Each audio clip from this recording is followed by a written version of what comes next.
My name is Tyron Williams. I'm a security officer employed on Box Station.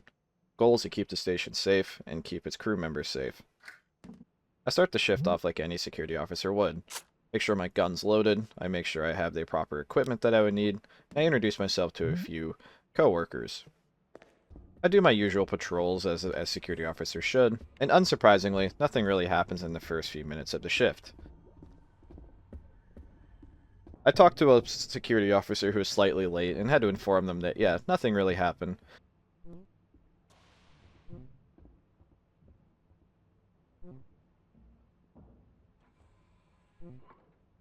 We talk a little bit about how the station's cold, and yeah, I can imagine that these steel hallways are just not all that warm to be working in.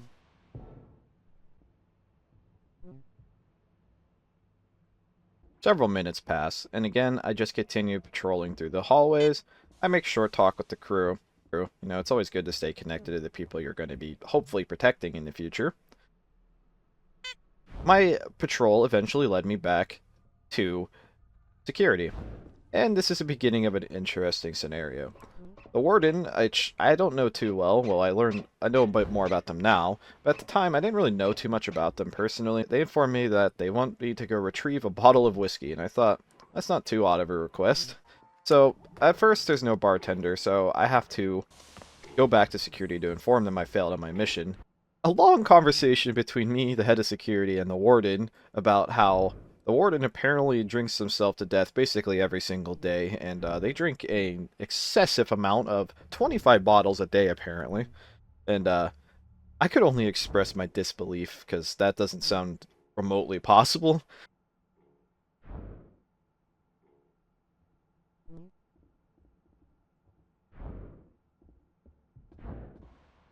And it goes into a fun conversation about how CENTCOM has access to these advanced bionic organs, and it was just a really long conversation that was quite entertaining.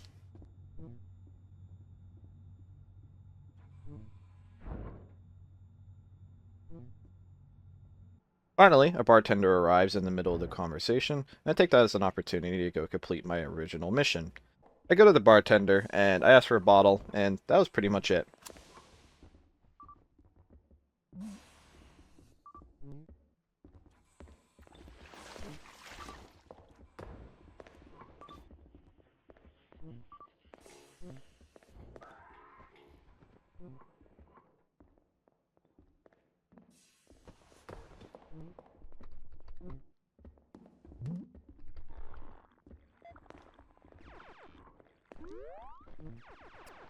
However, during asking for a bottle, somebody on the radio confirms that the singularity has been loosed, and this is only 22 minutes into the shift, so I don't know what happened. I won't be able to figure out the context. Maybe it's better I don't ever figure out what happened. Anyways, there's not much I can really do about the singularity being loose. I can't fix the problem, so I just go back to the warden, and I hand them the bottle of liquor. They immediately start drinking it to my surprise, and yeah, I just am shocked that they could perform their duties as warden with that much liquor in their system, but no god shall stop them. At the end of that conversation, a radio message that somebody broke into the chief engineer's room, and I use that as an opportunity to patrol maintenance. The singularity seems to have only affected engineering based off what I could gather from a few minutes of comms, and I figured I would just go through maintenance and see if I could see anyone that looked out of place, that maybe was missing an ID or just had equipment they shouldn't have. The patrols initially didn't lead to much, but keep in mind, the CE's room was broken into, and this will come into great importance later in the shift. I bring a generator back to security. This generator ended up doing absolutely nothing. I don't think it got used at all. But power was out across the station, so I figured I would try to do anything I could as a security officer that made sense. There's nothing I could do power-wise. The threat was ominous. It was that the CE's room was broken into, but during the singularity being loose, I don't think anyone quite knew if it was broken into or it was just eaten. And at the time, I was just walking around until somebody ended up saying the CE's boots are missing. And that was the first real confirmation that they were stolen, and the detective let us know that it was by somebody with insulated gloves. My mind instantly went to the fact that it kind of makes sense that an engineer would have stolen the gloves. During this, I heard a gunshot in the bar, and as it turns out, the bartender somehow got stuck in the wall behind his table, and I fumbled in rescuing him immediately, but I did eventually break the table and get him out.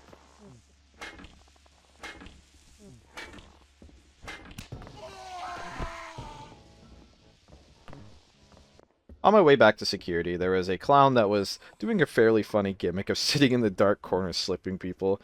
Wasn't quite the greatest time to try slipping people. I mean, the station was in a bit of an emergency, but either way, it was kind of funny.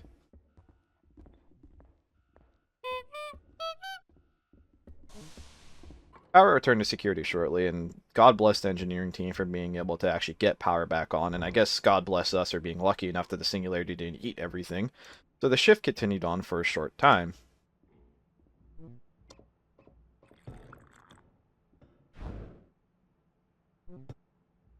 36 minutes into the shift, the first recalls of a ninja had been reported. The RD was apparently down in their room, and people were reporting doors being hacked open. It was one random person on the radio announces as loudly as they could that a ninja was apparently present on the station, and I went to science to confirm. Upon getting the science, I did indeed hear the infamous sounds of a ninja teleporting, which I'm assuming it's meant to be common knowledge that it is a ninja sound, and I don't think it was considered power gaming of me to use that as the confirmation it did exist. A senior scientist shows up, and I'm trying to inform him that there's no way we're going to be able to reasonably 2v1 a ninja, but the guy seemed a little bit more confident than I did in fighting a ninja, but he turned his back on the first sign of a spaced room, so I guess his confidence was falsely placed.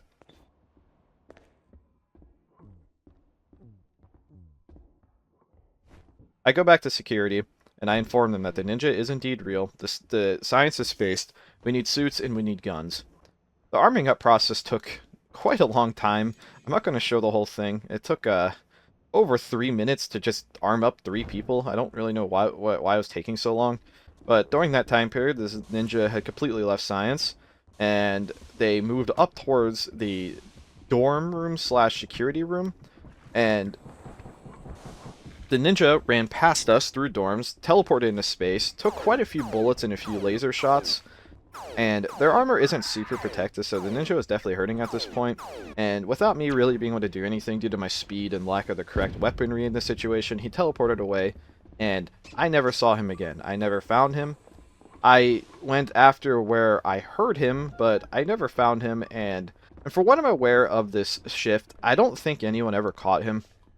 I'm pretty confident the ninja just completed their objectives and hid for basically the entire shift. I make my way over to engineering, and this is the first time I actually directly saw the damage. At first I thought it was bomb, but then I had to remind myself, oh yeah, there was a Singulus. I just never actually saw the damage until now. Once I got outside, though, I did realize that, oh yeah, this was just because the Singularity ate through the station. I took some time to give a little bit of materials that I found right next door over to the engineers, and I figured, well, this is a pretty massive rebuilding effort.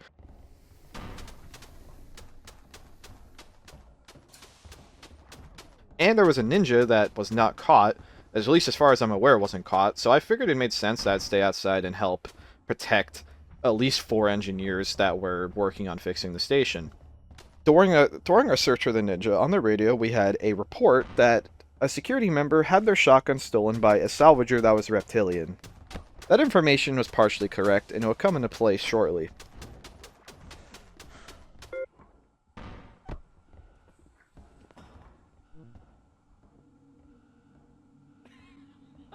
As I'm here, standing around the engineers working, I noticed a salvager show up, but they weren't a reptile, so I didn't immediately think that anything was wrong. But I did notice they had the chief engineer's mantle.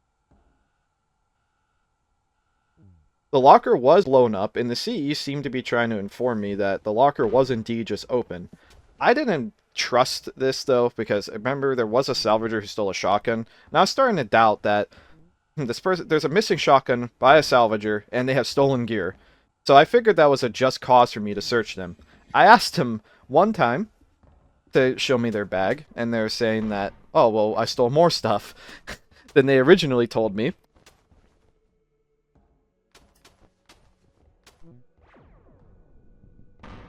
That was absolutely my cue that they had more than they were letting on.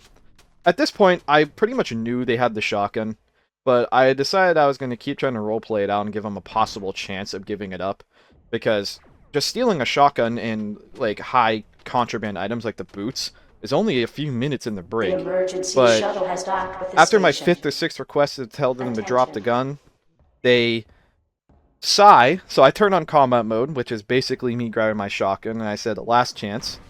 And I saw them pull out the shotgun. Thankfully, they only had one lethal pellet in it, and my shotgun was fully loaded. And I managed to get the upper hand in that fight, but eating every single pellet was not very healthy for me. Comms went down immediately as this fight happened, so I couldn't possibly radio to security that I needed help. I asked the nearby engineers to help me grab the shotgun, and the emergency shuttle arrived, so I just couldn't handle all of this by myself. I was pretty gravely injured, so I was slow, in a hard suit, so without one of them helping me grab the contraband, this would have been a problem. Thankfully, the detective does show up. They put the suspect in restraints, not as if they were going to be able to get up on their own anyway. I did kind of put a few shotgun pellets into them. We then dragged him to the evac shuttle. Thankfully, I don't bleed out from my wounds. The armor protected me just enough that I was only crippled on my way to evac. Upon getting the evac, I get some medical treatment, as well as the syndicate agent getting medical treatment.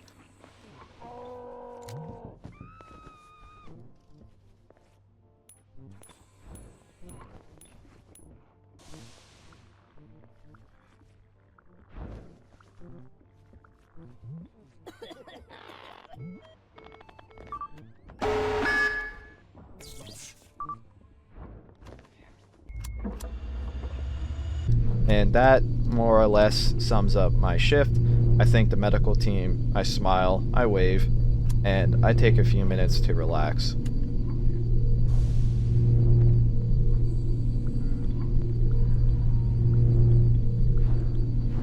I may not have been able to do all that much this shift, but in the end, I did fulfill my duties as a security officer. I felt I tried to keep the crew safe, and in the end, I was the one who ended up taking a shotgun shell, not some innocent person. All in a day's work of being a security officer aboard Box Station.